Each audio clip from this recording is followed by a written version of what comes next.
오늘 성경 말씀입니다. 다 같이 일어나셔서 야고보서 1장 2절에서 8절까지 다 같이 합독하시겠습니다. 2절에서 8절입니다. 읽겠습니다. 나의 형제들아, 너희가 여러 가지 시험을 만나거든 온전히 기쁘게 여겨라. 이는 너희가 믿음의 시련이 인내를 만들어내는 줄을 알기 때문이다. 인내를 온전히 이루어라. 이는 너희가 온전하고 구비하여 아무 것에도 부족함이 없게 하려는 것이다. 너희 가운데 누구든지 지혜가 부족하거든 모든 이들에게 후하게 주시고 꾸짖지 아니하시는 하나님께 구하여라. 그리하면 주실 것이다. 믿음으로 구하고 조금도 의심하지 마라. 의심하는 자는 바람에 밀려 요동하는 바다 물결과 같다. 그런 사람은 주께 무엇을 받을 것으로 생각하지 마라. 두 마음을 품은 사람은 그의 모든 길에 안정이 없다. 아멘. 앉아주시길 바랍니다.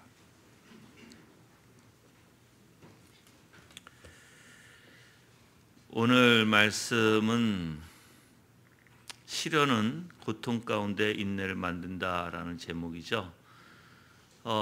여러분들에게 좀 진짜 유익되는 말씀이었으면 좋겠고요. 뿐만 아니라 제가 요즘에 굉장히 많이 깨닫고 있는 부분 중에 하나예요. 그래서 제가 깨닫고 저 실질적인 저 삶 속에서 부단히 제가 노력하고 있고 지금도 뿐만 아니라 이것을 어떻게 견디며 어떻게 이겨나갈 수 있는가 여러분이 좀 배우시기를, 그래서 정말 깨달아 하나님 앞에 놀라운 여러분에게 은혜가 되고 하나님 앞에 영광이 되기를 사실 기도합니다. 오늘 이 야고보서 이 말씀을 보면 이 내용 자체가 이제 모두 믿음의 실천을 사실 강조하고 있는 직설적 교훈이라고 표현합니다. 이 야고보서 전체 이 내용 자체가. 그래서 이 각 부분들의 그 교훈들을 이제 종합해서 이제 보면 시험에 대한 인내와 행함으로 입증되어야 한 참된 믿음이라고 하는 그런 전체 주제에 있다는 것이에요. 그래서 믿음과 실질적으로 입증되어야 하는 현실 속의 삶이에요, 사실. 그렇죠? 굉장히 어려울 수도 있어요, 여러분들. 왜 그러냐면 여러분들이 신앙이라는 것을 잘못하면, 그러니까 잘못 알고 잘못 깨닫고 신앙이라는 걸 아시면 너무나 피상적으로 할 수도 있고요. 또는 신비주의로 빠질 수도 있고요. 기복사상으로 빠질 수 있고요. 우리가 너무 빠질 수 있는 사상들이 많잖아요. 율법주의와 신율법주의와 반율법주의와 알미니안주의와 하이퍼 칼빈주의와 이런 말들이 많잖아요, 그렇죠? 너무나 많이 잘못된 길로 빠질 수 있는데 사실 그래서 오늘 그래서 설교가 중요하다는 거예요. 실질적으로 여러분들이 시련에 있을 때 그 시련이 무엇인지, 또 믿음의 역사가 어떻게 나타나는지, 또 내가 나의 책임과 의무가 믿음의 역사 안에서 어떻게 무엇을 바라보고 실천을 해야 되는지 등등을 제가 여러분들에게 사실 아주 구체적으로 말씀을 드리려고 해요. 그래서 오늘 이제 그 핵심 부분이죠. 사실 보면 이제 야고보서의 중반 부분이라고 하는데, 이 중반 부분은 사실 1장 19절에서 5장 6절까지 중심을 이루고 있어요. 그런데 지금 1장 1절서부터 18절 그리고 5장 7절에서 20절에서는 시험과 고난의 문제를 각각 다루고 있어요. 그러니까 1장 1절에서 18절까지 그리고 5장 중반부죠. 그렇죠? 5장 7절에서 20절까지 두 부분에는 시험과 고난의 문제를 다루고 있다라고 생각하시면 돼요. 야고보서의 두 부분은. 그렇죠? 근데 이제 1장에서 1절서부터 18절까지 그래서 내가 이렇게 보면서 그래도 오늘 감사하다. 오늘 주일인데 1장 1절만 걸리지 않은 게 다행이다. 1장 1절 걸렸으면 내가 이걸 어떻게 설교했을까? 아마 그냥 머리가 뽀개졌을 것 같아요. 한 구절 가지고 어떻게 1시간 반씩 거의 1시간 20분이죠. 그렇게 설교를 할까? 근데 감사하게도 1장 2절부터 8절까지 그 단락이죠. 그 단락 부분이 오늘 우리가 묵상해야 할 그 부분이라는 거예요. 그러니까 오늘 저는 그 부분을 설교하고 있고요. 그래서 이제 1장 1절부터 18절까지의 문단을 보면 시험에 대한 성도의 바른 인식의 문제를 다루고 있다. 바른 인식이에요. 굉장히 중요해요. 내가 이 바른 인식을 갖지 못하면 우리는 항상 잘못된 생각과 판단으로 행동이 나올 수밖에 없어요. 그래서 올바른 인식이 필요하다. 이때 당시 그러니까 그 배경이죠, 그렇죠? 이 야고보서에 이 배경에 보면 매우 심각한 시련을 그때 당시 사람들이 당하고 있었다라고 얘기합니다. AD 30년경 예루살렘 초대교회의 7 집사 중에 하나였던 스데반 집사가 있죠. 그 스데반 집사가 순교 후에 이제 그리스도교에 대한 유대교의 대대적인 박해가 일어나요. 그렇죠? 그 전까지는 사실 뭐 기독교인지 유대교인지 그렇게 구분을 하지 않았어요. 근데 이제 스데반 집사의 순교 이후 이제 유대인들이 박해를 하는 거예요. 그리스도인들을 이단이라고. 그래서 예루살렘 초대교회 성도들은요, 로마 제국 각지로 이제 흩어지게 됩니다. 이게 사도행전 8장 1절에 나와요. 근데 이제 유대교와 그리스도교의 차이점이 외부적으로는 뚜렷하게 드러나지 않았습니다. 그런데 이제 로마 정부에 의해서 그리스도교에 대한 박해가 아직까지 본격적으로 일어나지도 않았어요. 유대인들의 박해는 그런데 계속되었다는 것입니다. 자, 거기에다가 아예 하나님을 알지 못하는 타 종교 이방인들의 박해까지 가중되었던 것입니다. 자, 이제 여러분 생각해 보세요. 그러면 지금 그리스도인들을 이제 유대교뿐만 아니라 타 종교 사람들이 이제 무자비로 그들을 공격하게 되고, 그런 상황에서 연약한 성도들은 어떻게 될까요? 믿음이 연약한 성도들은 이제 신앙의 회의에 빠지게 되겠죠. 고통 가운데, 그렇죠? 그래서 신앙을 저버리고 다시 유대교로 돌아가는 사람들도 많았을 거예요. 그렇죠? 예. 그래서 이제 야고보가 이제 사실 가장 먼저 다뤄야 하는 성도들이 가져야 할 올바른 인식, 그 시험, 즉 시련이라고 표현할게요. 여기서 나온 단어가 우리가 바른 성경에는 사실 굉장히 올바로 번역되어 있어요. 2절에서는 시험이라고 되어 있지만 3절부터는 믿음의 시련이라고 표현하죠. 사실 시련이에요, 시련. 그러니까 굉장히 고통스러운 trial, 그러니까는 굉장히 고통스러운 어떤 상황이에요, 사실 이 단어 자체가. 자, 그런데 이제 1절서부터 12절까지는 문안 인사가 1절에 시작되죠. 그리고 시험, 곧 당할 시험 그 시련을 당할 때 성도들의 자세가 어떠해야 하는지 그 교훈을 담고 있는 게 2절부터 11절까지예요. 여기에서 이제 11절까지는 세 가지의 교훈을 담고 있어요. 즉 신앙의 자세에 대한 교훈을 담고 있어요. 이 부분을 제가 우리가 8절까지니까 두 가지의 교훈을 제가 얘기하겠지만 이제 11절까지는 세 가지 교훈을 담고 있다. 첫 번째는 2절부터 4절까지는 믿음으로 인내해야 된다는 것이다. 믿음으로 시련을. 5절에서 8절까지는 하나님께 시험을 극복할 수 있는 지혜를 구해야 한다는 것이다. 하나님께 시험을 극복할 수 있는 지혜, 이거 굉장히 중요합니다. 내가 시련이 있을 때 지혜를 구하는 게 굉장히 중요해요. 그게 5절부터 8절까지예요. 그 다음에 9절부터 11절까지는 가난한 자는 당당하고 부한 자는 겸손해야 한다는 것이에요. 오늘은 뭐 첫 번째, 두 번째까지만 제가 여러분들에게 설교해 드릴 거예요. 자, 그러면 이제 이런 신앙 자세를 언급한 이제 이 야고보는 이제 12절에서 시험을 참는 자는 복이 있으니 이는 연단을 받은 후에 주께서 자신을 사랑하는 자에게 약속하신 생명의 면류관을 받을 것이기 때문이다라고 이렇게 얘기합니다. 즉 시험에 극복한 자는 분명 하나님께 뭐 하신다? 승리의 면류관을 줄 것이다. 큰 복을 내려줄 것이다. 이거예요. 여러분들 이 세상에 살면서 우리가 시련, 고통, 문제가 없는 것이 없어요. 그렇죠? 그래서 저가 지금 내가 겪고 있는 거라고 제가 말씀을 드린 거예요. 그런데 이제 중요한 것은 어떤 자세로 이러한 시련, 그런 고통을 내가 감당할 수 있을까예요. 이제 아까도 얘기했지만 우리가 가져야 할 자세가 있습니다. 그걸 제가 3가지로 설명해 드릴게요. 간단하게. 물론 나중에 다 설명해 드리겠지만 간단히 3가지는, 첫 번째 것은 그런 시련을 거부하지 말고요. 그것을 달게 받아야 된다는 거예요.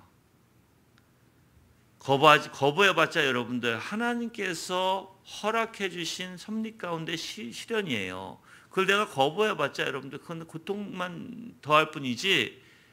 그래서 여러분의 사고 자체, 여러분 자세, 가져야 할 마음 자세가 그 시련을 달게 받아들여야 된다.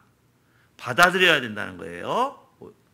2번째는 시련을 극복할 지혜를 하나님께 구해야 된다. 아까도 지혜가 중요하다 그랬죠? 시련이 당할 때, 내가 고통과 어려움과 내가 문제가 있을 때 항상 주님 나에게 지혜를 주소서. 어떤 지혜를 얘기하나요? 이것도 좀 이따 얘기하겠지만 바로 하나님의 뜻대로 시험을 극복할 수 있도록, 하나님의 뜻대로, 내 뜻대로가 아니라.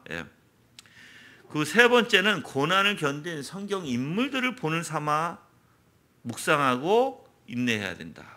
그럼 여기서는 가장 좋은 인물이 누구예요? 바로 예수 그리스도시겠죠. 그렇죠? 뿐만 아니라 성경에 많은 사람들이 고난 가운데 있을지라도 그것을 극복해 나간 사람들이 많아요. 그렇죠? 그 사람들을 통해서도 여러분들이 그 사람들을 묵상하고 그 사람들이 어떻게 극복해 나갔는지, 어떻게 하나님을 의지했는지, 그 시련과 고통 가운데, 시련의 그 고통 가운데 어떻게 그들이 하나님을 의지하면서 그걸 견뎠는지를 여러분이 보시면 돼요. 예수 그리스도가 대표적이었다고 얘기했죠. 예수님은 아버지를 사랑함으로써예요. 아버지를 사랑함으로써 모든 시련을 견디셨어요, 여러분들. 자, 다른 선지자들은 그 고통 가운데 하나님, 전적으로 하나님을 의지하면서, 전적으로 하나님을 신뢰하면서 하나님이 어떤 분이신지 깨달아서 그 고난을 이겼다는 것입니다. 자, 그러면 이런 시련을 우리가 극복했을 때 하나님이 어떠한 결말을 주신다고요? 선한 결말, 즉 우리에게 복이 되는 결말을 주시겠다는 것입니다. 그래서 저는 여러분들이 이런 시련 가운데, 정말 시련은 뭐라고요? 다시 한번 여러분 올바로 된 사고를 가질 수 있도록 도와드릴게요. 시련이 오면, 그 고통이 오면 이게 아이고 이게 고통이야, 이게 힘들어, 이런 게 아니라 이거는 바로 축복이야 라고 생각하셔야 된다. 이거 왜 그러냐면, 잡아요, 그 시련을 이기면 뭘 주신다고요? 하나님이 복을 주신다고요. 그래서 저는 여러분들에게 어떤 시련이 닥칠 때 하나님께서 분명히 뜻하신 바가 있어요. 그 뜻하신 바가 바로 여러분들에게 큰 복을 주시기 위함이에요. 그래서 오늘도 여기서 나오는 복 중에 뭐예요? 믿음의 시련은 인내를 만들어내는 줄을 알기 때문이다 그랬어요. 즉 하나님의 것, 하늘의 것을 내가 받을 수 있는 유일한, 하나님이 훈련시키는 그 과정 속의 길이라는 거예요. 여러분들, 우리가 지금 내가 여기서 3절에서 인내를 만들어내는, 믿음의 시련에 인내를 만들어내는 이 인내가 인간 세상이 줄 수 없는 하나님의 나라의 것입니다. 그게 얼마나 복된 것인지. 근데 우리가 이제 조금 이해해야 될 게, 이제 시험에는 이런 단어가 있죠. 테스트란 단어가 있어요. 그렇죠? 테스트. 이건 하나님이 주시는 거예요. 템테이션이라는 단어가 있어요. 템테이션은 유혹입니다. 근데 이제 우리 한국 성경에서는 그걸 다 시험으로 적혀 있어요. 또한 시험에는 트라이얼이라는 시련이 있어요. 그래서 이 세 가지를 여러분이 조금 이해하시면 돼요. 오늘 여기에 본문은 시련이에요. 시련, 트라이얼이에요. 그러니까 그 고통, 고난 가운데 받는 거.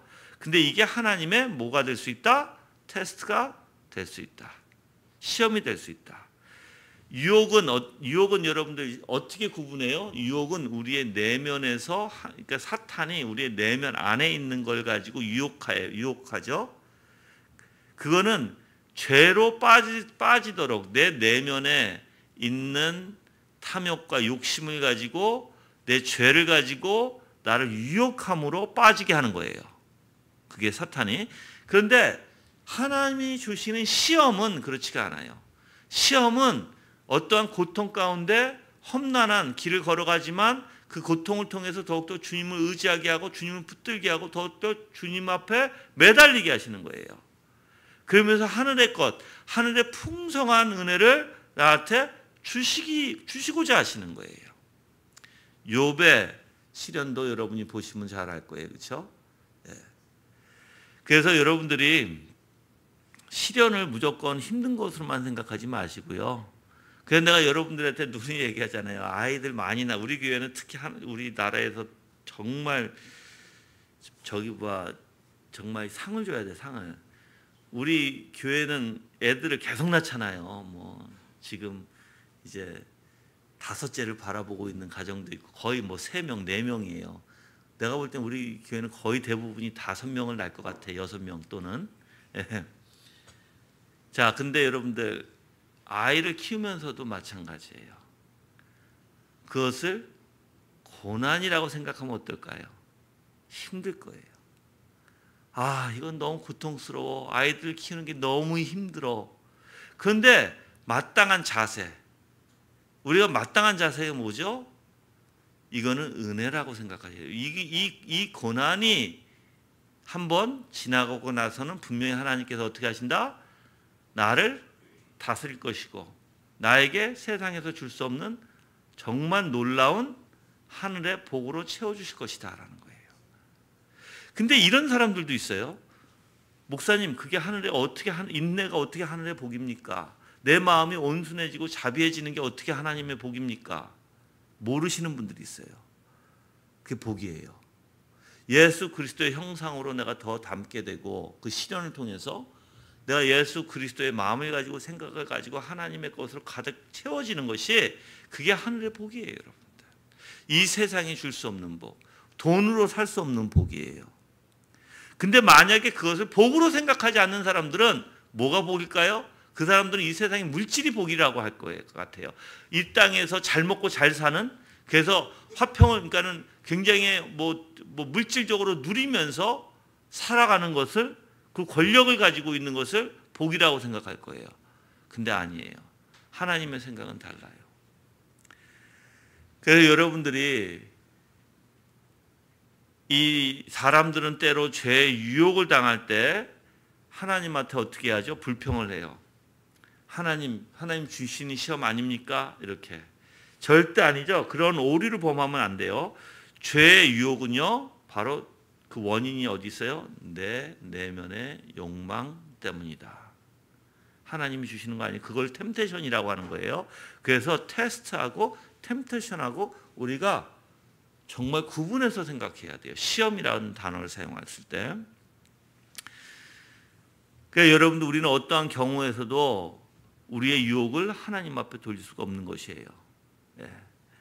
그래서 우리는 죄에 빠지지 않도록 외적 환경에서도 조심히 유의해야 할 뿐만 아니라 더욱 자신의 내면의 욕망의 씨앗이 싹을 틔우지 않도록 우리는 더욱더 경계하고 조심해야 되는 거예요.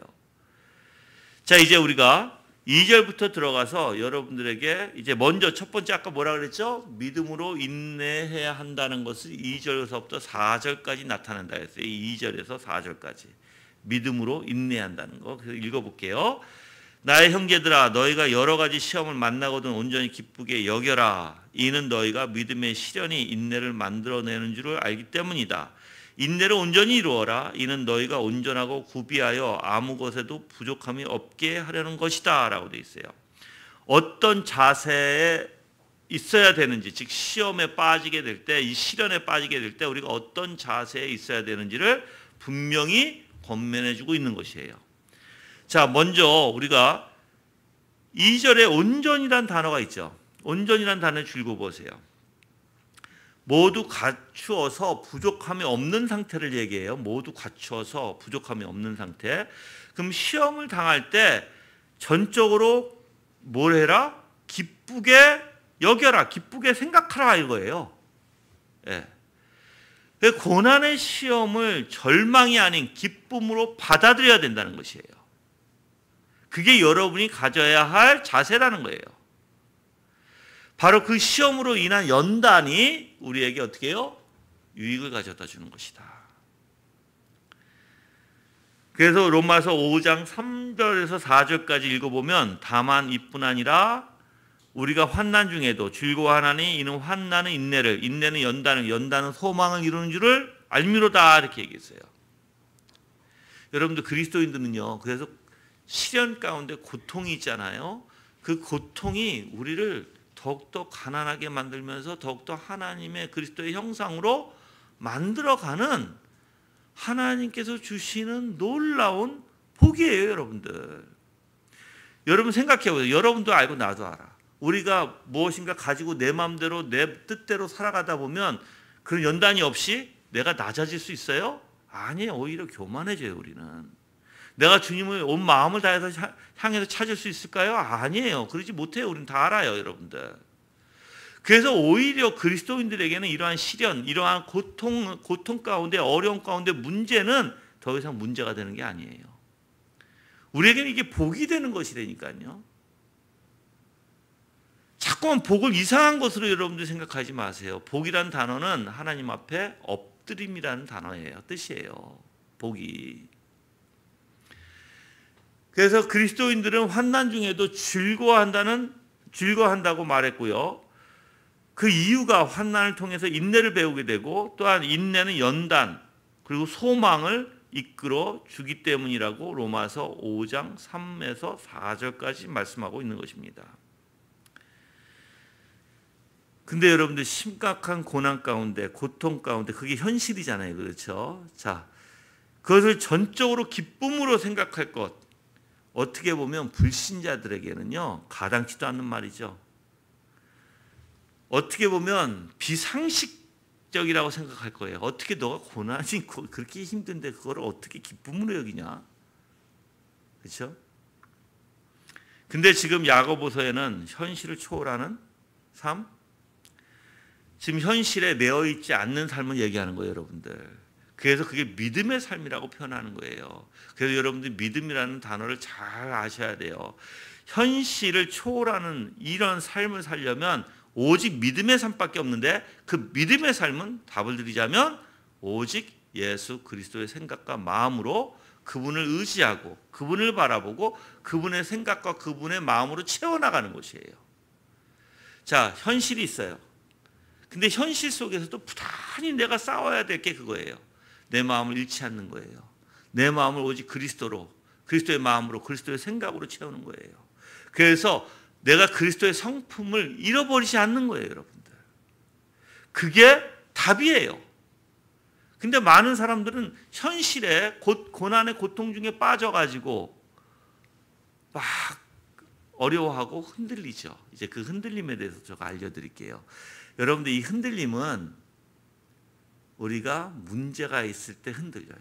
가만히 생각해 보세요. 여러분이 지금 지금 가만히 앉아 있으니까 언제 내가 문제가 있었나 이렇게 잘 이해가 안 가실 수도 있어요. 근데 한번 돌이켜 보세요.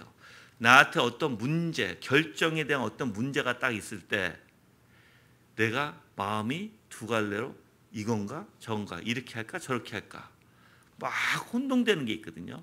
그걸 뭐냐면 우리가 지금 삶의 현실적인 초점을 뒀기 때문에 그래요. 근데 오늘 말씀에서는 거기서 떠나라는 거예요. 내가 온전히 내가 이걸 택할까 저걸 택할까 해서 막 그러니까 우리가 아이들을 키울 때도 마찬가지야. 아이들을 키울 때 내가 고통과 고난이 있고 아이들을 통해서 막 어렵잖아. 그럼 내 생각이 막 변화가 되는 거 알아요? 이 아이가 문제인가? 내 교육이 문제인가? 아니 뭐가 문제인가? 하고 막 갈피를 못 잡아요. 이 생각도 해보고 저 생각도 해봐요. 막 여러 가지 생각이 갈리게 돼요. 이제 그거 왜 그래요? 현실에 빠져서 그래요. 그 여러분이 문제가 있을 때 보면 이상하게 우리의 생각이 여러 가지 갈래로 쫙 갈라지게 돼요. 그러면 무조건 그건 현실에 빠져 있다.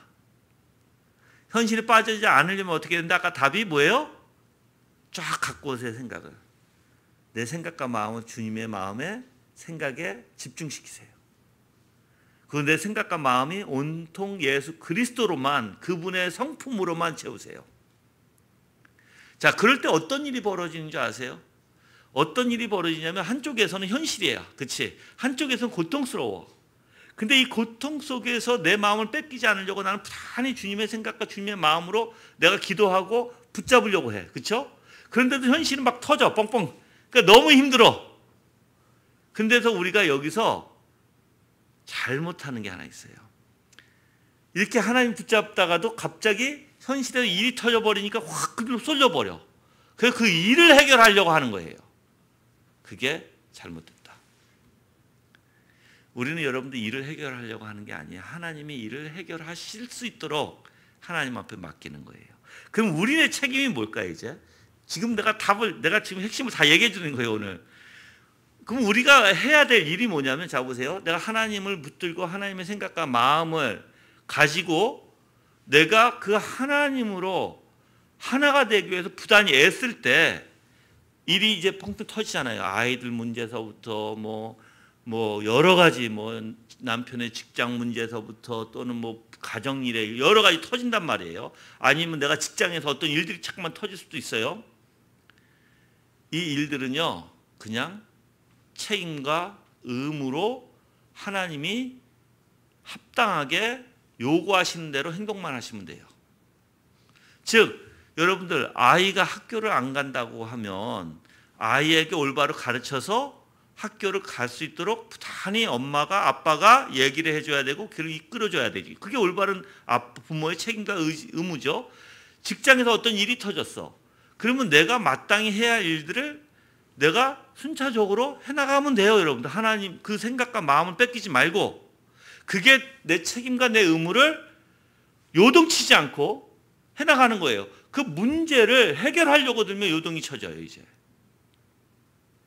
그 문제를 해결하려고 하는 게 아니에요. 우리는 여러분들 그 문제를 하나님 앞에 맡기고 내 생각과 마음을 예수 그리스도 안에 지키는 게 우리가 해야 할 일이고요. 그래서 우리는 우리의 마음을 지키라는 거예요. 여러분들 거기에 빠져가지고 어떻게 하나님을 의지하지 못하게 돼요. 그렇게 되면. 그렇죠? 생각해 보세요. 막 내가 이 문제에 대해서 어떻게 할까, 내가 이걸 어떻게 해야지 될까, 그러면 거기에는 뭐가 없어요? 하나님이라는 분이 싹 없어져 버려요. 하나님을 신뢰하는 것도 없어져요. 그렇게 되면 여러분들이 문제가 심각해지는 거예요. 지금 내가 얘기했잖아요. 지금 저에게 터진 일도 그래요. 그런 일이 너무나 많아요. 근데도 전 때로는 내 주님만 붙들고 마음을 막 잃지 않고 있다가 한순간에 그 지금 돌아가는 일들을 딱 보면 숨이 확 막힐 때가 있어요. 그래서 숨이 막히고 때로는 정말 열받기도 하고 정말 어쩔 때는 그냥 모든 걸 다 내려놓고 싶을 때도 있고 그래요. 근데 그거하고 싸우는 거예요, 여러분들. 내 방식으로 해봤자 아무것도 안 돼요. 그냥 내가 해야 할 책임과 의무를 열심히 하면 되는 거예요. 올바른 생각과 올바른 마음 가지고. 그러다 보니까 한 가지 하나님이 요즘에 이제 저한테 더 가르쳐 주는 게 있어요. 더 가르쳐 주는 게 뭐냐면 언제 때를 기다릴 줄 아는 거. 하나님 의지하면서 때를 기다릴 줄 알게끔 하나님이 저한테 가르쳐 주고 있고요. 악을 선으로 이기는 법이 무엇인지 가르쳐 주고 계세요. 악을 선으로 이기는 법. 사람들은 나한테 이런 얘기를 해요. 야, 너가 계속 그렇게 하면 그 악인에게 그 사람들이 너를 세상적인 말로 호구로 볼 거야, 이렇게 얘기해요. 얕볼 거야. 너 하지 마 그렇게. 근데 저는 아니에요. 하나님이 어떻게 악을 선으로 이겨나가시는지를, 어떻게 그것을 감당해야 되는지를 지금 나한테 가르쳐주고 계시고, 부단히 내 마음과 생각을 잃지 않도록 주님 앞에 부단히 붙들 수 있도록 인도해 주시는 것도 너무너무 감사하다는 거죠. 물론 현실을 보면 너무 갑갑해요. 현실을 보면 너무 아파요. 너무 힘들어요. 지쳐요. 현실을 보면 너무 큰 산하고 싸워야 될 것 같아요. 내가 이길 수 없는 산. 근데 그 산도 하나님께서 주님만 의지하고 주님만 믿는다면 분명히 옮기실 줄 믿습니다. 그러니까 여러분들이 이렇게 지금 그때 당시에 현실 속에 너무 힘든 이 유대인들이, 그러니까 그리스도인들이죠. 그것을 합당하게 생각하고 그것을 이겨나가려면 절대 인간의 방법으로 해서는 안 된다는 것이에요. 오직 하나님의 방법과 하나님의 뜻으로 해야 된다. 그래서 이제 2절에서도 이렇게 얘기하죠. 나의 형제들아 라고 얘기하면서 너희가 여러 가지 시험을 만나거든. 여러 가지라는 단어가 나와요. 그래서 어떠한 자세를 취할 것인지에 대해서, 그리고 시험을 믿음으로 어떻게 이기는지, 어떤 축복이 주어지는지에 대해서 말을 하죠. 그래서 이렇게 믿음의 생활 가운데 정말 심각한 시험을 만날 때가 있다는 것이에요. 여기서 여러 가지라는 것은 지금 삶의 모든 영역에서 뜻하지 않는 각가지 종류의 위협적인 시험에 직면했기 때문이다라고 표현합니다. 그러니까 우리의 삶 속에서 여러분들, 모든 우리의 삶의 영역에서 어디에서건 뜻하지 않는 각가지 종류의 위협적인 시험, 시련이 닥치죠. 너무 힘들 때가 있죠. 그래서 저는 때로는 제가 이렇게 보면 우리 아이들이 너무 힘들게 할 때가 있고, 또 아이들이 힘들게 할 때 보면 이제 교회도 무슨 일이 있겠구나. 그게 이제 연속적으로 터지니까 일들이. 그래서 나도 모르는 일들이 또 터질 수도 있고요. 그렇죠? 일어날 수 있습니다. 그래서 여러분들이 항상 준비하셔야 돼요. 여기서뿐만 아니라 만나거든이란 단어가 여러 가지 시험들이 느닷없이 예기치 않게 닥쳐왔다는 사실을 짐작케 한다라고 얘기해요. 이러한 시험, 여러 가지 느닷없이 닥치는 이러한 시험은 한 번으로 끝나는 것이 아니라 계속 반복적으로 닥쳐온다는 것을 얘기한다는 것이에요. 그게 우리 인생이라는 거예요, 여러분들. 그래서 3절에서는 이는 너희가 믿음의 시련이 인내를 만들어내는 줄을 알기 때문이다 라고 얘기해요. 즉 그리스도인들이 시험을 당할 때 왜 그것을 전적으로 기쁘게 생각해야 되는지 그 까닭을 설명해 주는 내용이에요. 시련이란 단어가 마치 금, 은을 뜨거운 불 속에 넣고 녹여서 그 진위를 시험하듯이 믿음의 진위를 입증하거나 시험하는 연단을 의미하는 단어로 써졌어요. 그럼 생각해 보세요. 하나님이 우리를 왜 시험하세요? 너 믿음이 진짜니? 너 안에 얼마나 불순물이 많은 줄 알아? 그 불순물을 내가 빼줄게. 그래서 여러분들, 우리가 구약에서도 우리에게 어떻게 하세요? 풀무 속에 담가서 정금케 하시는 하나님이라고 표현하잖아요. 그러면 여러분들이 지금, 그래서 나는 여러분들이 나태하지 않았으면 좋겠어. 나는 괜찮아. 나는 믿음이 좋아. 나는 열심히 묵상하고 있고 열심히 기도하고 있고 내 마음은 계속해서 하나님을 향해 있고 나는 열심히 교회 다니고 교회에서 시키는 일 모든 것을 내가 다 헌신할 수 있고. 여러분들 그렇다고 해서 여러분이 불순물이 없을까요? 자만하지 마세요. 너무나 많아요, 찌꺼기가. 나도 모르는 찌꺼기를 하나님이 발견하게 하세요. 그래서 겁이 나는 거예요. 이 시련 속에 단련하는 그 가운데서는 이러한 찌꺼기들이 다 드러나기 시작해요, 여러분들. 근데 여러분들 이런 시련은 평생 갑니다. 하나님이 내 인생의 전체를 통해서 나를 계속해서 단련시키실 거예요. 언제까지? 하나님의 영광의 날까지. 자, 여러분들 이 내 마음속에 찌꺼기들이 일어나기 시작하잖아요. 참 골치 아파요. 너무 힘들어요. 너무 지쳐요. 왜? 그거 가지고 또 싸워야 되고 실경해야 되니까. 근데 그게 맞는 신앙이라고요. 우리의 육의 소욕과 영의 소욕이 싸워서 내 안에 있는 이 찌꺼기들 때문에 힘들어해야 되고 하나님 앞에 간구해야 되고 하나님 앞에 이 찌꺼기를 어떻게 하면 내려놓을 수 있고 어떻게 하면 주님의 은혜 가운데 용서받을 수 있고 그래서 어떻게 하면 주님 앞에 더욱더 정금같이 나올 수 있는지 여러분이 부단히 실경이를 해야 되지. 싸워야 된다는 것이에요.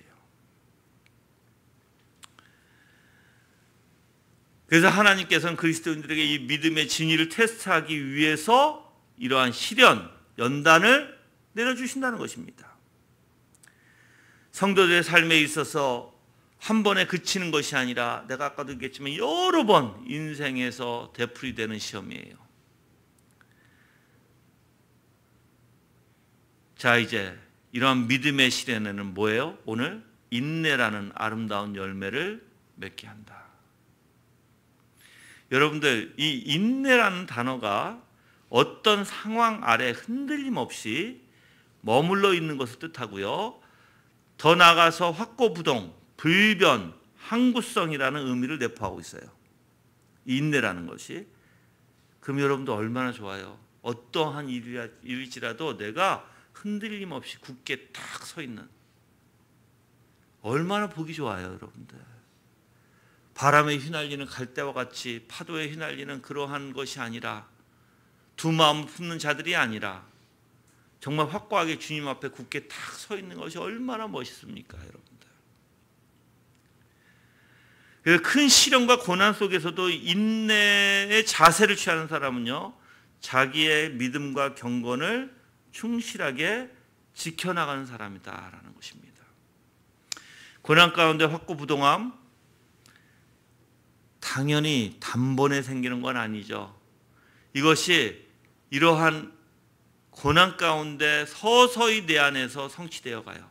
그래서 여러분들 너무 실망하지 마세요. 내 자신이 너무 지금 두 마음 품게 되고 막 그래서 좌로나 우로나 쏠리게 되고 그렇다 할지라도 좌절하지 마세요. 왜? 여러분이 부단히 하나님의 은혜 가운데 인도받고 하나님의 중심 속에 쓰려고 부단히 애쓴다면 하나님께서 그 인내라는 더욱더 강하고 더욱더 온전하고 더욱더 아름답고 더욱더 경건한 인내를 여러분들에게 분명히 이루실 줄 믿습니다. 그러니까 여러분이 지금 없다고 해서 낙심하지 말라는 거예요. 이게 하나 과정이에요. 다 과정. 그래서 이러한 시험을 우리가 기쁘게 여겨야 되는 것은 인내를 만들어주죠. 그래서 그리스도인으로서 갖춰야 할 모든 자세를 온전히 구비하도록 하기 때문에 우리가 기쁘게 되는 것입니다.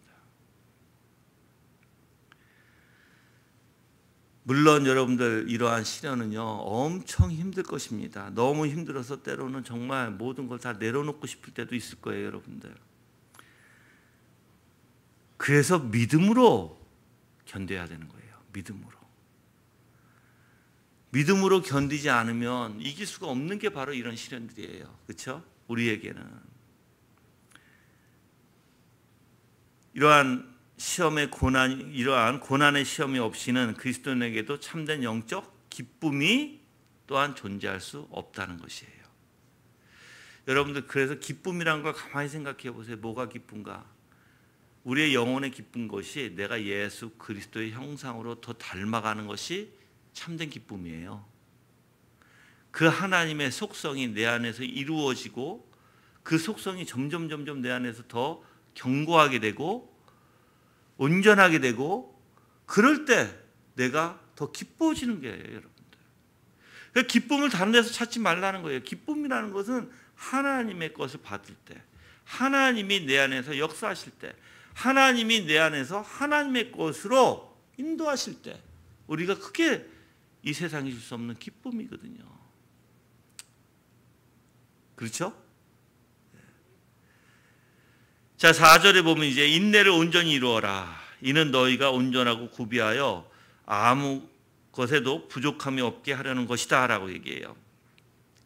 지금 위에서는 인내가 믿음의 실현을 통해 형성된다는 것을 밝혔고, 지금 이 4절에서는 성도의 입장에서는 인내를 이루도록 적극적으로 노력해야 된다는 것을 밝히고 있습니다. 여러분들 여기 별표 하나 조그맣게 해놓으세요. 왜 그러냐면 실현은 당연히 인내를 만들어내죠. 그렇죠? 근데 성도가 해야 할 일이 있다는 거예요. 성도는 그 환경에 자신을 맡기고 가만히 있는 것이 아니에요. 인내 열매를 맺기 위해서 부단히 힘써야 된다는 것입니다. 그래서 온전히 이루라라고 얘기한 거예요. 자, 여기에서는 두 가지가 있죠. 요즘에 배우는 건 뭐예요? 보편적인 원리와 이호적인 원리예요. 그렇죠? 여기서는 지금 보편적인 원리를 해라 이거예요. 너희들. 자, 보편적인 원리는 뭐예요? 내가 마땅히 책임으로 의무적으로 해야 할 일들이에요. 그걸 해. 그럴 때 어떻게 돼? 하나님 위호적 역사로 인내라는 게 너 안에 열매로 맺을 거야. 이거예요, 여러분들. 이게 없으면 안 되겠죠. 그렇죠? 그래서 여러분들이 여기서 또 온전이라는 단어가 또 나와요. 그렇죠? 아까 2절에서도 나왔어요. 근데 여기서도 온전히 또 이루라 이렇게 얘기했어요.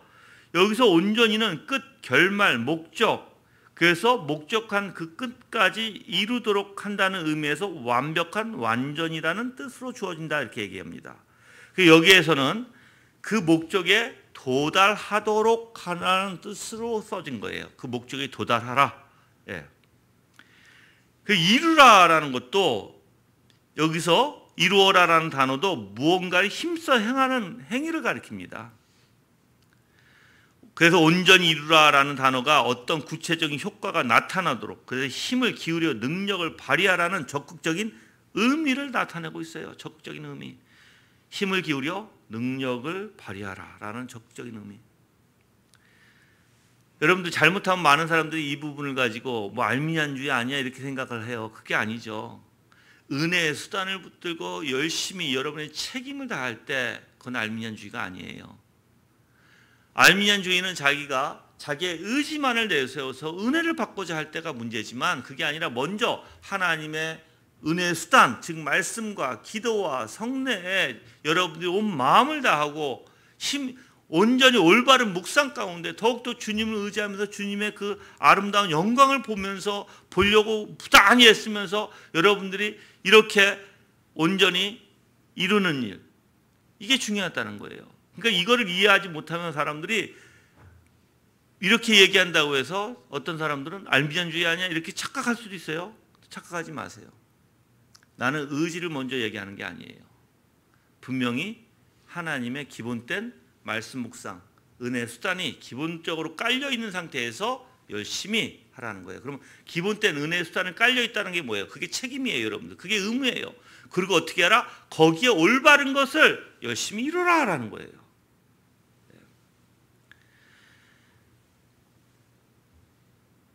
그리고 또한 4절의 말씀에 보면 이는 너희가 온전하고 구비하여라는 단어가 있죠. 인내를 온전히 발휘함으로써 얻어지는 놀라운 결과가 무엇인지, 혹은 도대체 무슨 목적을 위해 인내를 온전히 발휘해야 하는 것인지에 대해서 구체적으로 말해주고 있다고 말합니다. 그래서 온전이란 단어가 사실 많이 써져 있어요. 야고보서에서 통틀어 5번씩이나 써져 있고, 지금 이 부분에서는 2번이나 나왔죠. 그렇죠? 근데 이 단어가 어떤 의미를, 온전하다, 온전이라는 이 단어가 어떤 의미를 사용되고 있냐면, 또한 물론 인격의 온전한 성숙을 나타낸다는 거예요. 그러면 하나님은 어떤 분이시라고요? 실현을 통해서 우리를 더욱더 성숙해 나가게 하시는 분임을 깨달을 수 있게 있죠. 그렇죠? 예. 뿐만 아니라 구비하여라는 단어가 똑같이 온전하고라는 단어와 비슷합니다. 근데 2번을 쓴 거예요. 비슷한 단어를. 어떤 부분에서도 결핍이 없이, 이제 구비하다는 단어가 어떤 부분에서도 결핍이 없이 모든 부분에서 완전하다는 의미에서 완전한, 완벽한, 온전한 뜻을 지닌 단어가 바로 이 구비하다는 단어. 그러니까 앞에서도 온전한 단어, 뒤에서도 구비하여 똑같은 단어를 비슷한 단어가 지금 두 번이나 나온 거예요. 자, 이렇게 두 번을 사용한 이유가 그리스도인들이 조금도 부족함이 없게 될 것이라는 것을 결과적으로 강조하고 있다라는 거예요. 누가 그렇게 하신다? 하나님이 그렇게 만들어 가실 것이다. 그러면 이 야고보는 누굴 의지하는 거예요? 사람들을? 아니죠. 하나님을 의지하는 것이죠. 하나님이 하신다는 거예요, 여러분들. 인내하는 것은 여러분들 성도들을 성숙하게 만들어요. 아까도 얘기했지만 성숙한 사람은 그래서 움직이지 않아요. 하나님을 바라봐요. 막 요동치지 않아요. 문제가 있을 때. 이제 5절부터는 두 번째 내용이죠. 두 번째 내용인데 하나님께 시험을 극복할 수 있는 뭘 구해라? 지혜를 구해야 된다는 것을 5절에서 8절까지 얘기해요. 자, 5절에 읽어보면 너희 가운데 누구든지 지혜가 부족하거든 모든 이들에게 후하게 주시고 꾸짖지 아니하시는 하나님께 구하여라. 그리하면 주실 것이다 라고 얘기합니다. 자, 누구든지 지혜가 부족하면 지혜를 주시는 하나님께 구하라라고 권면하고 있어요. 여러분들 이 시험이 있어요? 그럼 뭘 구해요? 지혜. 이거예요. 시련이 있어요? 아픔이 있어요? 고통이 있어요? 뭘 구해요? 지혜. 그러면 어떤 관련이 있을까? 시험과 지혜가 어떤 관련이 있을까? 그거는 여러분들 구약에서도 사실 이 지혜라는 시편 73편에 나와요. 욥기서에서도 나와요. 이 단어에 비슷한 의미가.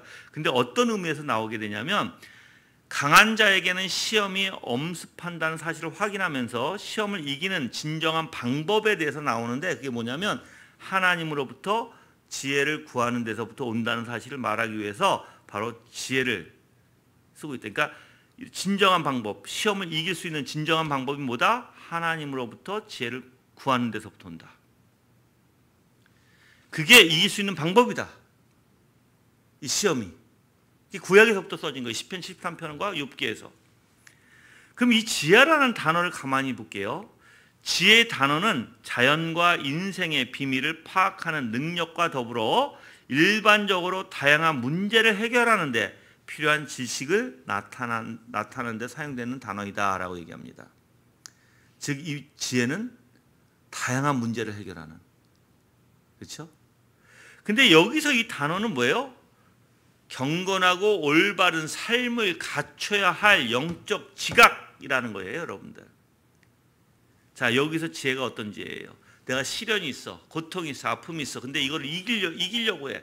하나님 앞에서 지혜를 구하라고 그래. 이 지혜가 뭐라고요? 경건하고 올바른 삶을 갖춰야 할 영적 지각이라는 것이에요. 여러분들 사람들은요 자기의 꾀를 내죠. 그래서 이 세상 사람들은 자기의 똑똑해라는 말을 많이 하잖아요. 근데 똑똑해라는 말을 사람들이 이럴 때 쓰는구나. 어떤 때 쓰는지 아세요? 남들에게 무엇인가 더 뺏고 내가 더 이익되게 취하고 어떻게 해서든 남들한테 손해를 보지 않고 내가 어떻게 해서든 내가 악바리같이 살아가면서 요리조리 내가 챙겨 먹어야 될 거, 내가 받아야 될 거를 어떻게든 챙겨 먹는 거예요. 이게 세상 사람들은 똑똑이라고 얘기해요. 요즘에 내가 그걸 많이 느껴요. 왜 그러냐면 지금 나하고 상대하고 계시는 분이 그렇게 똑똑해요. 세상적으로. 그래서 나를 굉장히 피곤하게 해요.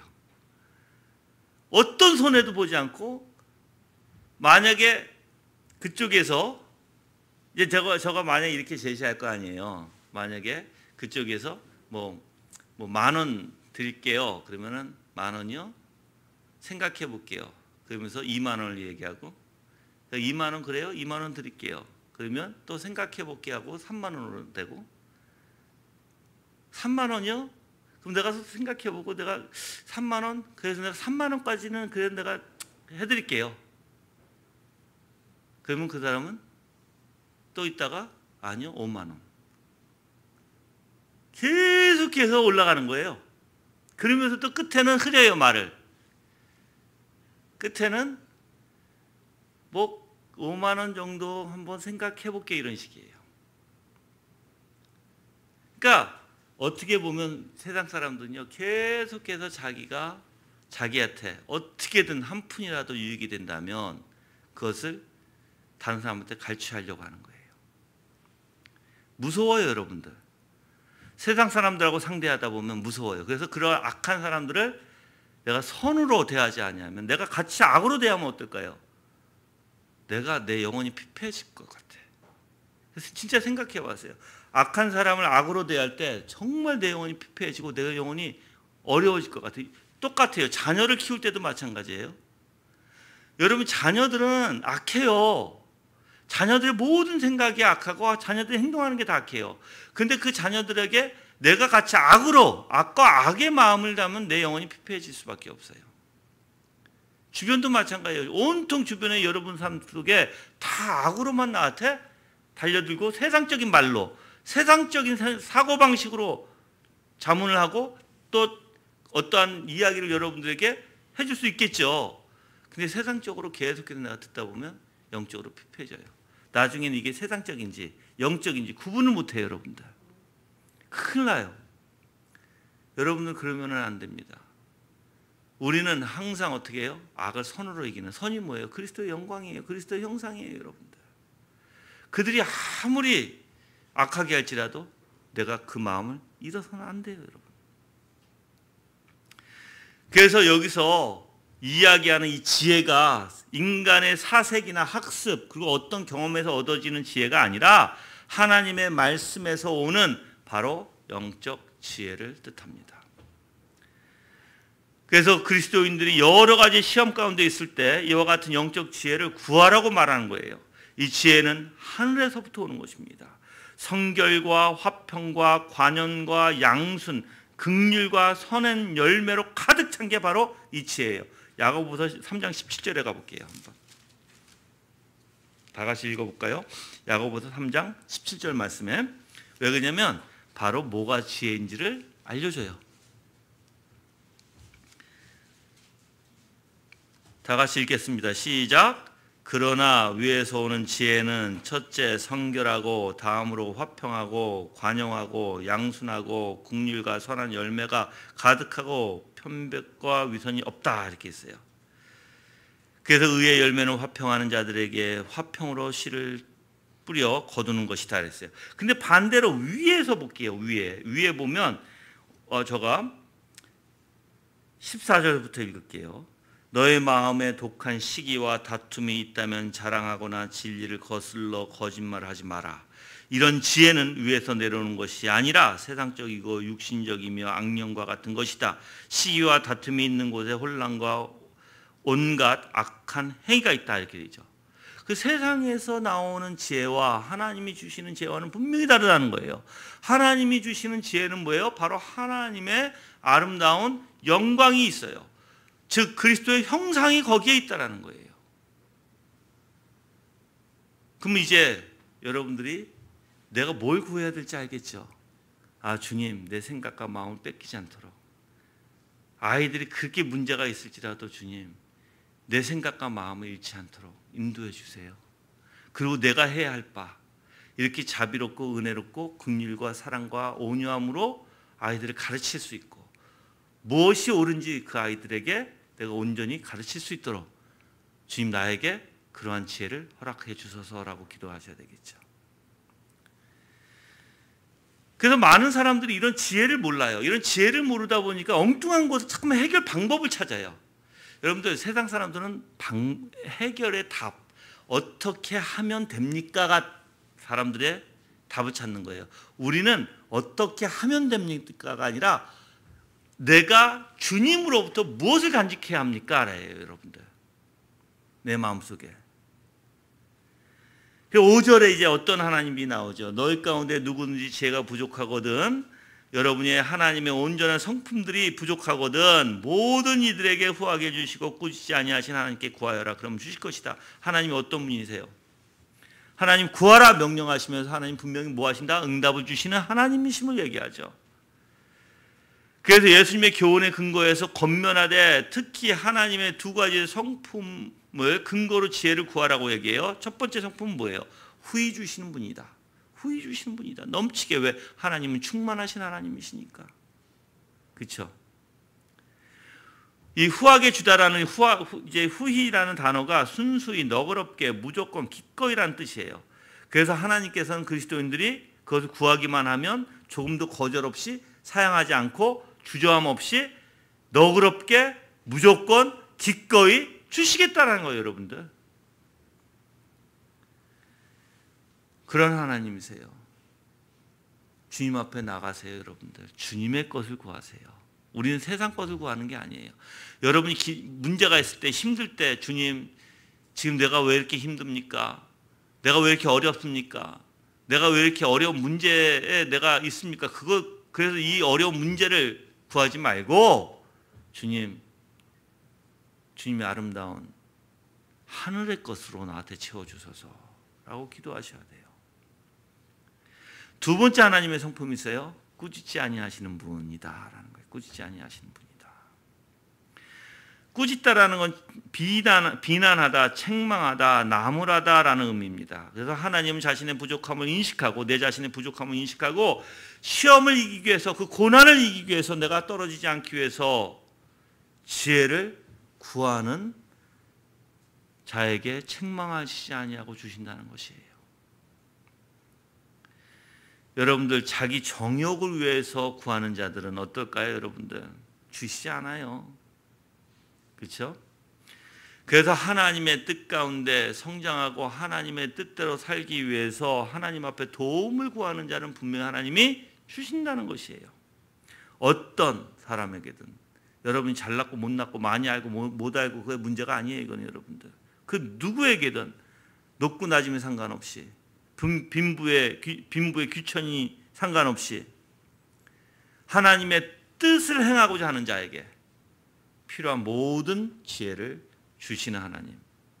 절대 하나님은 멸시하거나 책망하지 아니하시고 조건 없이 주시는 하나님이세요, 여러분들. 그런 하나님인 줄 믿으세요? 예. 그게 좋은 것이라면, 그게 답이라면 강구해야 되겠죠, 그렇죠? 그것을 이길 수 있는, 유일하게 내 문제를 해결하고 문제를 이길 수 있는 답이라면 그걸 강구해야 돼, 하나님의 뜻을. 그래서 하나님의 성품을 야고보가 후히 주시고 꾸짖지 아니하시는 하나님을 묘사하고 있으면서 이런 성품으로 인해서 그리스도인들의 간구가 절대 무의미하게 되지 않을 것이다. 하나님 분명히 주시는 하나님이시다. 자, 이제 여러분이 어떻게 간구했나 보세요. 여지까지 문제가 있었어. 가정에서 문제가 있고 아이들의 문제가 있고 뭐 남편의 문제가 있고 또는 부인의 문제가 있고 가정의 문제가 있고 아니면 직장의 문제가 있어서 뭘 구하셨어요, 여지껏? 가만히 생각해 보세요.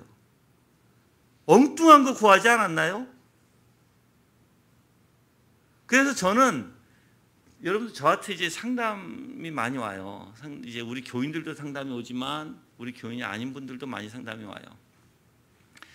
그러면 핵심적인 게 저는 그거예요. 핵심적인 게 뭐냐면 어떤 일이든 상관없이 내 생각과 내 마음을 먼저 지키십시오. 그렇게 얘기해요.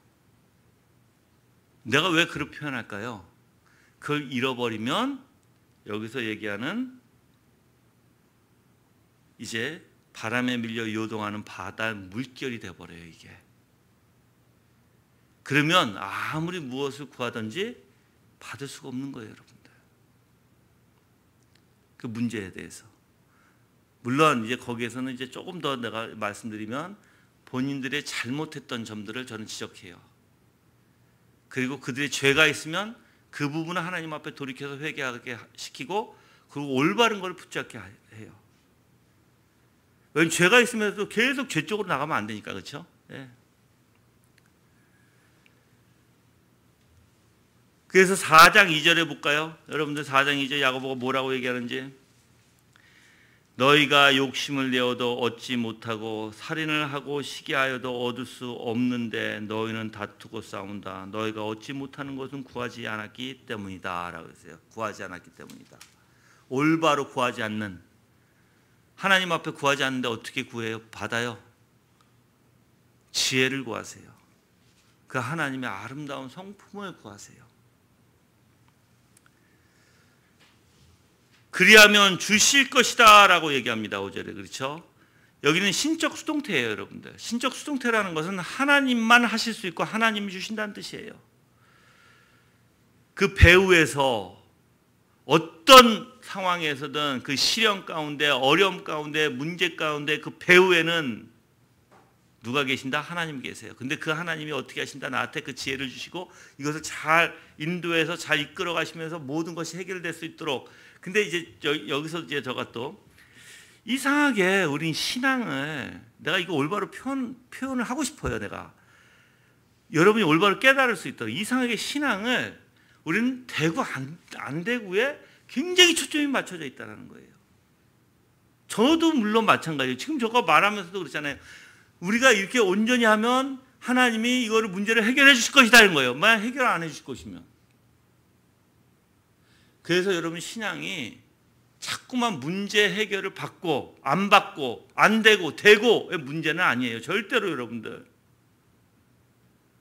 내가 얘기했잖아요. 다니엘의 세 친구들이 불구덩이에 들어갈 때도 하나님이 나를 구해 주실 것이다 라고 믿지만 그렇지 아니하실지라도 그들은 어때요? 하나님 그 우상에게 섬기지 않겠다. 루터의 신앙 고백이 뭐예요? 하나님이 나보고 지옥에 가라 하시면 내가 기꺼이 그 길을 가리이다 라고 얘기하잖아요. 그 신앙이 돼야 되는 거예요. 여러분들. 그 신앙은 뭐가 되고 안 되고의 신앙이 아니라 하나님과의 나의 관계 안에서 그냥 하나님만 즐거워할 수 있는, 그 하나님을 내가 경배할 수 있는 상황이 어떤 상황이든 간에. 그래서 여러분들이, 우리가 이 구절 다 알잖아요. 구약에 제가 읽어드릴게요.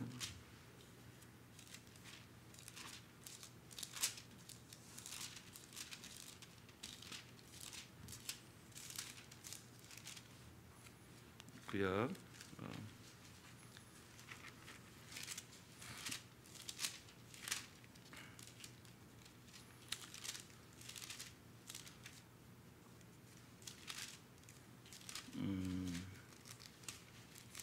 잠깐만요.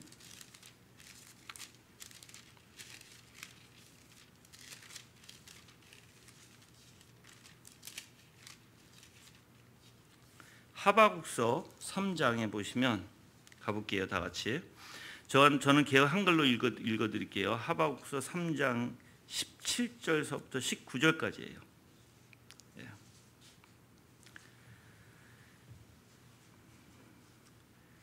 비록 무화과 나무가 무성치 못하며 포도나무에 열매가 없으며 감람나무에 소출이 없으며 밭에 식물이 없으며 우리의 양이 없으며 외양간에 소가 없을지라도 나는 여호와를 인하여 즐거워하며 나의 구원의 하나님을 인하여 기뻐하리로다. 주 여호와는 나의 힘이시라. 나의 발을 사슴과 같게 하사 나로 나의 높은 곳에 다니게 하시리로다. 여러분, 여기서는 뭐예요? 물질이 아무것도 없을지라도, 모든 것을 다 잃을지라도, 전쟁을 통해서 내가 그 여호와를 인해서 즐거워하고 나의 구원의 하나님을 인하여 기뻐하리로다라고 얘기하는 거예요. 이게 참된 신앙이죠. 이게. 저는 여러분들이 이런 신앙을 가졌으면 좋겠어요.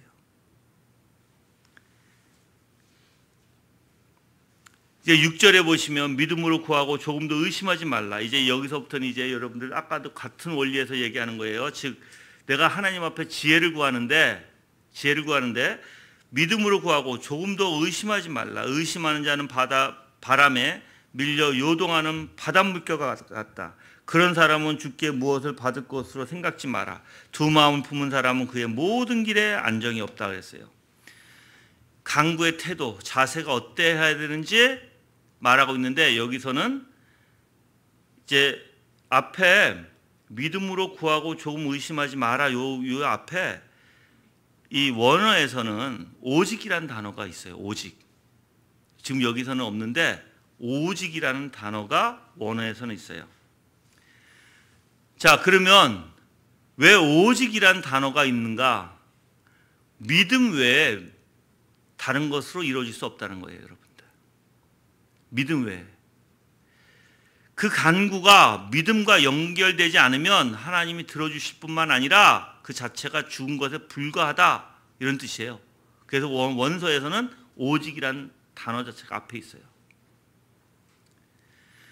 자, 그러면 응답받을 수 있는 것은 오직 믿음 안에서 기도하는 것이다. 믿음 안에서. 그 여기서 그래서 믿음으로라는 단어가 원서에서 보면, 또한 킹 제임스 버전에서 보면 믿음 안에서라고 돼 있어요. 믿음 안에서. 자, 여러분들, 믿음 안에서는 뭐예요? 오직 그리스도를 믿는 믿음, 그리스도를 의지하는, 그리스도의 십자가의 대속서부터 그리스도께서 하신 모든 것을 내가 믿고 의지하는 것이죠.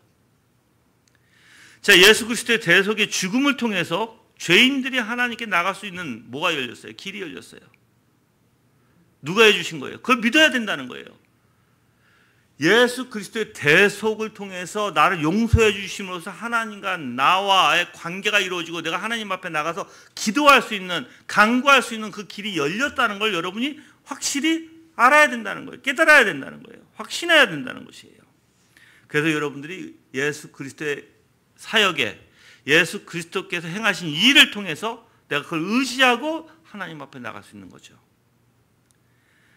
이게 간구에 있어서 믿음의 필수 요소입니다. 만약에 이렇게 믿음이 결여된다면 구하는 걸 받지 못해요. 그래서 믿는다는 것은 의심하지 않는 것입니다. 하나님이 반드시 주신다는 확신 가운데 있는 것입니다. 그래서 조금도 의심하지 말라라고 얘기하는 것이에요, 여러분들. 조금도 의심하지 말라. 그래서 제가 이렇게 써봤어요. 제가 이렇게 묵상하면서 이걸 써봤어요. 그리스도 믿음 안에서 의심이 없이 드려지는 기도. 도대체 이러한 간구, 의심 없이 간구하는 게 뭘까 하고 써봤어요, 제가. 그래서 잘 들으세요. 제가 4가지를 써봤어요. 첫째, 그리스도께서 십자가의 대속을 통해서 하나님께 나가는 길을 열어주셨다는 것을 믿어라. 나와 하나님과의 관계 안에서 내가 하나님 앞에 가서 정말 그 현존에 내가 무릎 꿇고 내 자신 낮춰지고 내가 하나님의 뜻을, 하나님께서 지혜를 구하라 하셨으니까 그 구할 수 있는 그 길이 열렸고 내가 나가서 기도할 수 있다. 두 번째는 하나님의 속성을 믿어라. 뭐 어떤 속성? 내가 아까 꾸짖지 아니하시고 후히 주시는, 그렇죠? 하나님이 이런 걸 믿으라는 거예요, 여러분들. 그 하나님 자상하고 자비하시고 은혜가 충만하신 하나님, 하나님의 뜻을 구하는데 안 주실 분이 아니시다라는 거예요. 세 번째, 상황에 따라 생각과 마음에 따라가는 것이 아니라는 거예요. 상황에 따라 내 생각과 마음에 따라가서 움직이는 것이 아니라 선으로 악을 이기라는 하나님의 말씀에 따라 우리의 생각과 마음을 항상 그리스도의 형상으로 지켜야 된다는 거예요. 아까도 얘기한 부분이에요, 그렇죠? 자, 네 번째, 인내하며, 그렇게 이제 하나님의 형상으로 지켜갈 때 인내가 필요하겠죠, 당연히, 그렇죠? 인내하며 자신이 해야 할 책임과 의무를 열심히 하며 주님께서 뜻을 나타내 주실 때까지 어떻게 해라? 책임과 의무에 소홀하지 말라. 기다려라, 이거예요. 근데 우리는 아까도 뭐에 잘 속는다 그랬어요? 즉시 답을 얻고자, 즉시 문제가 해결되고자에 초점을 둬요. 그게 문제예요, 여러분들. 그게. 우리의 해결은, 우리의 답은 주님으로부터 또한 주님께서 주시는 것입니다. 그래서 6절에서 조금도 의심하지 말라라고 얘기하는데, 의심하다라는 이 단어가요, 간구하는 자의 마음의 상태를 얘기하는데요, 간구하는 내용과 모순되어서는 안 된다는 것을 얘기하고 있어요. 내 마음과 간구하는 것과 내가 하나님의 뜻을 구하면서 내 마음이 막 그냥 내 상태가 갈피를 못 잡는, 여기서 바람에 밀려 요동하는 바닷 물결과 같은 그런 상태면 안 된다는 거예요.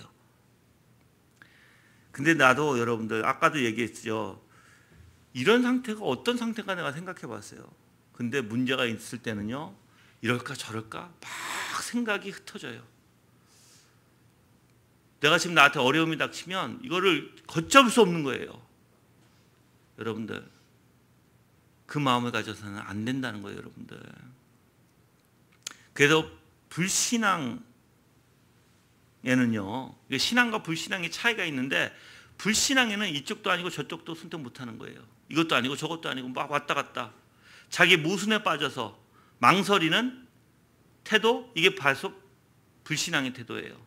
여러분들 아이들을 가르칠 때 분명히 이 아이한테 내 책임과 의무를 다해서 내가 열심히 아름다운 마음으로 그 아이가 생각하고 마음에 아름다운 걸 넣어주기 위해서 부단히 이 아이를 가르치면 되는데 이 아이가 뭐가 안 되니까 이제 이 아이가 그런 열매가 안 나오니까 이제 내가 막 불안해지기 시작하고 또 이 아이가 계속해서 문제를 계속 일으키니까 내 안에서 어떻게 돼요? 열심히 가르치고 하나님을 의지하고 하나님을 바라보는 게 아니라 이제 답을 찾아요. 이 아이가 당장 이걸 안 할 수 있는 현실적으로 당장 무엇인가 멈출 수 있는 답을 찾아요. 그거 다 잘못 가는 거예요. 또 다른 방법을 또 써봐요. 이 방법 써봤다 저 방법 써봤다 하나님이 이미 답을 주셨음에도 불구하고 그래서 하나님이 역사하실 때까지 우리는 기다리면서 우리의 책임을 다해야 됨에도 불구하고 안 된다는 거죠. 내가 묵상할 때 나도 그래요, 여러분들. 어떤 일에 있어서 안 되니까 이 방법 저 방법 써보려고 해요. 다 부질없는 짓이다. 그걸 최소화시키고 하나님만 붙들어라. 아무런 의심을 품지 않는 것, 그 전적으로 하나님과 예수 그리스도를 신뢰하는 것이 바로 믿음이라는 것입니다. 자, 이렇게 요동치지 않고 이제 내가 굳게 서서 인내함으로 바로 하나님의 속성과 마음을 내가 담고 오직 그분만을 내가 바라고 있다라면 이제 예수님께서 말씀하셨죠. 산을 옮길 만한 믿음, 정말 산이 옮겨질 수 있는 믿음, 거기서 생기는 거예요, 여러분들. 그래서 그리스도인들이 시험 가운데 지혜를 구할 때 하나님에 대한 신뢰의 부족, 막 안 되니까 현실에 힘드니까 완전 쏠려서 왔다 갔다 생각이 요동치죠.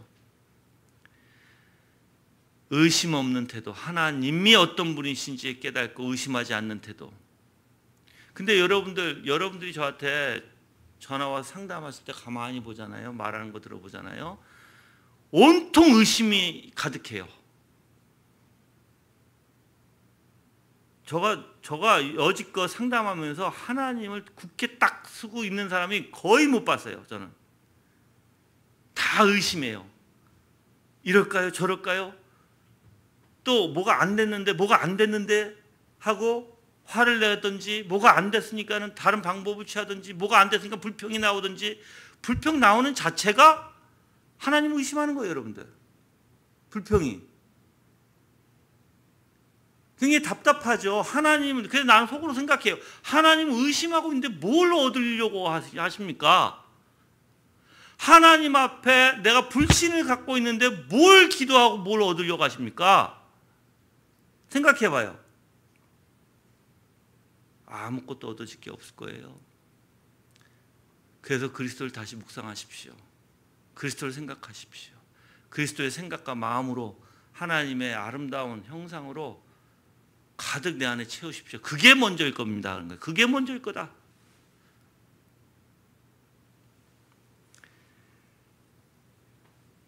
자, 그래서 6절에서 의심하는 자는 이렇게 했어요. 바람에 밀려 요동하는 바닷물결과 같다. 의심하다라는 의미가 여러분들 두 번 강조되어 있는데, 의심하는 자의 모습이 뭔지 아세요? 잘 들어보세요. 다시 한번. 바람에 밀려 이리저리 흔들리는 바닷물결 같다라는 비유를 사용하죠. 그렇죠? 굉장히 위험성과 경각심을 고조시키고 있는 단어다라는 거예요. 여기서 바닷물결이라고 비유한 것은요, 의심의 위험성과 더불어 의심의 성격이 어떤 액체와 같아서 불안정한 성격을 지니고 있다는 거예요. 그 흔들리는 거예요. 이렇게 액체와 같아서. 근데 아무 일 없는 잔잔하다가도 툭 치면 어떻게 돼요? 막 또 흔들리죠, 이 액체는. 그래서 요동치며 험상궂게 변모해버린다라는 거예요. 바닷물결이. 그 잔잔함을 믿을 수 없다, 그 사람에게는. 그래서 불안정한 것이다. 여러분들 사람이 생각해 보세요. 막 화냈다가 불평했다가 화냈다가 불평했다가 의심했다가 그리고 또 잠잠해지려면 또 일어나. 이게 연속성인 거 아세요, 우리? 근데 그게 아니라 우리는 잠잠해야 돼요. 주님을 의지하고. 잠잠하고 고요한 심령이 최대한 많이 가야 돼요. 이게 그냥 날뛰고 있으면 어떻게 돼요? 힘든 거예요, 여러분들. 힘든 거예요. 근데 모든 죄인이 다 이렇게 불안정하다. 그 바다 물결의 비유는요, 의심의 규모가 바다처럼 끝이 없고 한이 없다는 것에서도 드러나는데, 그 야고보에서는 여기서 이러한 비유를 사용함으로써 의심이 지니는 여러 가지 부정적 면모를 생생하게 전달하고 있다라고 얘기합니다. 여러분들, 이 의심, 여기서 외부적인 요소가 있어요. 바람이에요, 바람. 외부적인 요소. 물을 움직이게 하는 게 뭐예요? 바람이라는 거예요. 근데 예수님께서 베드로에게 바다에서 걸어와라 얘기했죠. 그러니까 베드로가 예수님의 말씀을 듣고 걷기 시작해요. 근데 거기서 빠지는 요소가 있어요. 빠지는 이유가 바람을 보매라고 했어요. 환경을 본다는 거예요. 환경을 보면 빠질 수밖에 없어요, 여러분들. 그래서 나를 주님 앞에 굳게 서지 못하고 이렇게 의심의 요소로, 의심적으로 내 불신앙을 일으키는 게 바로 환경이다라는 거예요. 외부적인 요소 여러 가지. 바람의 변덕에 의해 바다 물결이 아무런 저항도 못하고 이리저리 밀려다니는, 그래서 출렁일 수밖에 없는, 바람이 부는 대로 그 사람들의 그 마음이 그렇다라는 것입니다. 근데 하나님께 간구하는 사람은 어떻게 해야 돼요? 외부적인 세력이나 외부적인 것으로 흔들리지 말고 오직 하나님만 지향해야 되겠죠. 하나님만 바라봐야 되겠죠. 7절에 보시면 그런 사람은 주께 무엇을 받을 것을 생각지 말라 해서 요동치는 사람. 내가 아까 언제 요동치는지 얘기했어요. 여러분이 어떤 문제가 있을 때, 어려움이 있을 때 이것을 내가 해결하기 위해서 여러 가지 생각으로 마음이 갈라진다고요. 생각이. 하나님을 믿지 못하고 이런 사람에게는 하나님 어떤 것도 안 주겠다라는 거예요. 받을 수 없을 것이다. 하나님을 신뢰하지 않으면서 모순되죠. 하나님 신뢰하지 않아. 하나님 분명히 그 지혜를 구하라고 했어. 근데도 나는 엉뚱한 거 구하고 있고 엉뚱한 걸 바라고 있고 하나님 앞에 엉뚱한 거 구하면서 내가 받기를 바래요? 그 모순되다. 8절에 보면 두 마음을 품은 사람은 그의 모든 길에 안정이 없다 그랬어요, 여러분들. 두 마음을 품은 자, 의심하는 자, 똑같은 단어예요. 응답을 받지 못하는 자의 특징입니다, 이게 여러분들. 그래서 저는 여러분들이 어디로 가야 될지 방향도 잃어버리고 제대로 판단도 내리지 못하고 왔다 갔다 의심하면서 불평하면서 하나님을 의지하지도 못하고 열심히 기도하는 것 같은데 또 변화되고 마음이 요동치고 변덕을 부리고, 여러분들 그런 자는 아무것도 얻을 수가 없는 거예요.